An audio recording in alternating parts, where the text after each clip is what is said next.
শ্রীমদ্ ভগবদ গীতার বঙ্গানুবাদ দশম অধ্যায় বিভূতি যোগের প্রথম অর্ধাংশ।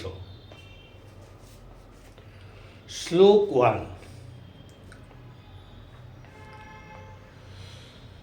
শ্রী ভগবান কহিলেন, হে অর্জুন, পুনরায় আমার পরম বাক্য শ্রবণ করো। যেহেতু তুমি আমার প্রিয়জন, তাই তোমার হিত কামনায় আমি তোমাকে বলিব। শ্লোক 2।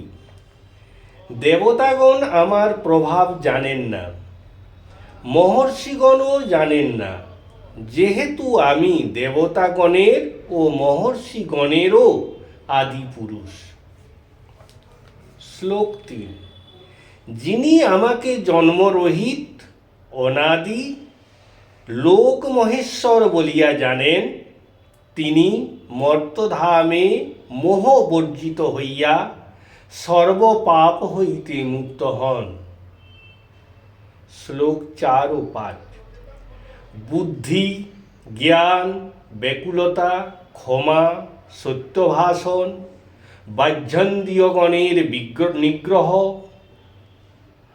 অন্তরঙ্গ ইন্দ্রিয়গণের নিগ্রহ, সুখ দুঃখ, জন্ম মৃত্যু, ভয় ও অভয়, অহিংসা, সর্বত্র সমদৃষ্টি, তুষ্টি, তপস্যা, দান, যশ ও অযশ, প্রাণীমাত্রের এই সকল ভিন্ন ভিন্ন ভাব আমা হইতে উৎপন্ন হইয়া থাকে।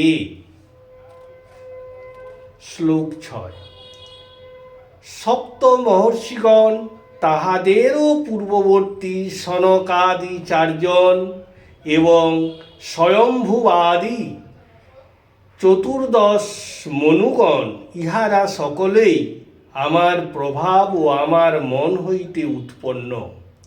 এই পৃথিবীর এই সমস্ত প্রজাসমূহ তাহাদের বংশজাত। শ্লোক 7।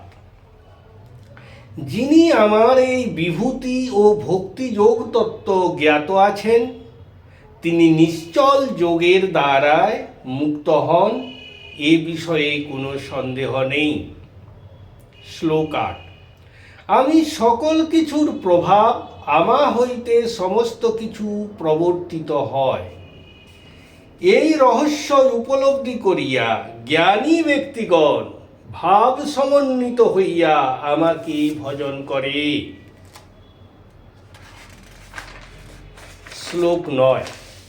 আমাতে নিবেদিত আত্মা এবং আমাতে আত্মভূত ভক্তগণ পরস্পর আমার কথা আলোচনা ও আমার সম্বন্ধীয় ভাবের আদান প্রদান করিতে করিতে সর্বদা স্বরূপগত বাৎসল্য মাধুর্যাদি রস আস্বাদন করিয়া পরিতোষ লাভ করেন। শ্লোক 10।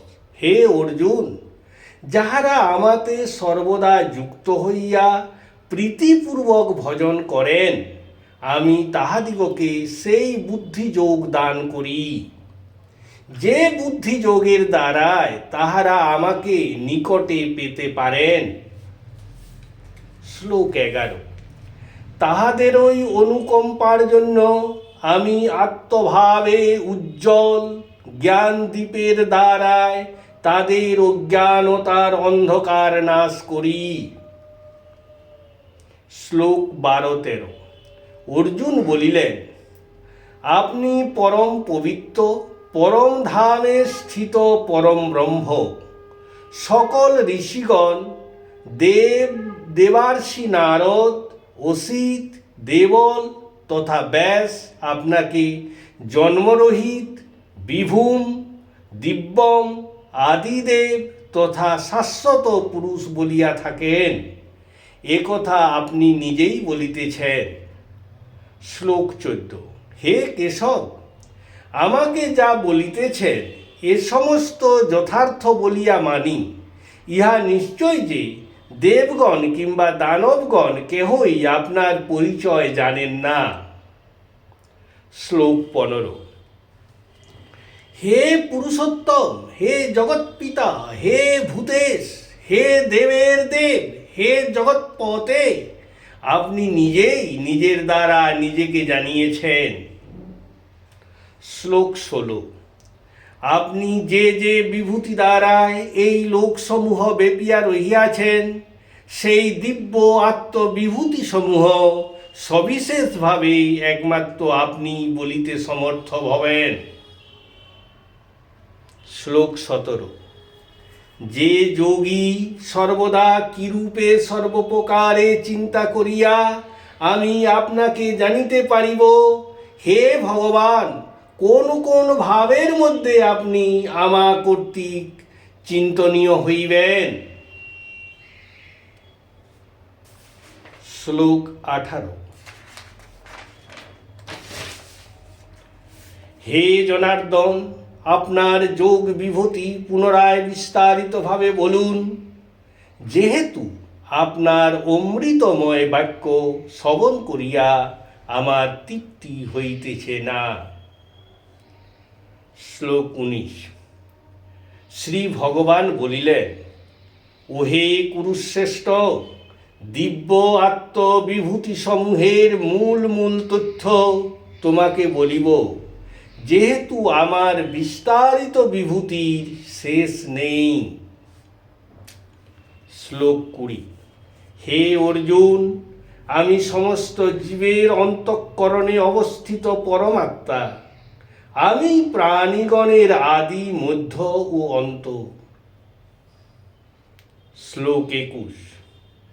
আদিত্যগণের মধ্যে আমি বিষ্ণু, জ্যোতিষগণের মধ্যে আমি অংশুমান সূর্য, মরুদ্গণের মধ্যে আমি মরীচি, নক্ষত্রগণের মধ্যে আমি শশী বলিয়া জানিবে।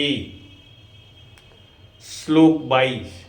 দেবগণের মধ্যে আমি সামবেদ, দেবগণের মধ্যে আমি ইন্দ্র, বেদগণের মধ্যে আমি সামবেদ, দেবগণের মধ্যে আমি ইন্দ্র, ইন্দ্রিয়গণের মধ্যে আমি মন, ভূতগণের মধ্যে আমি চেতনা বলিয়া জানিবে। অর্ধ অধ্যায় সমাপ্ত হইল। হরে কৃষ্ণ কৃষ্ণ কৃষ্ণ হরে হরে, হরে রাম রাম রাম হরে হরে। হে কৃষ্ণ করুণা সিন্ধু দীনবন্ধু জগৎপতে, গোপেশ গোপিকা কান্ত রাধা কান্ত নমস্তুতে।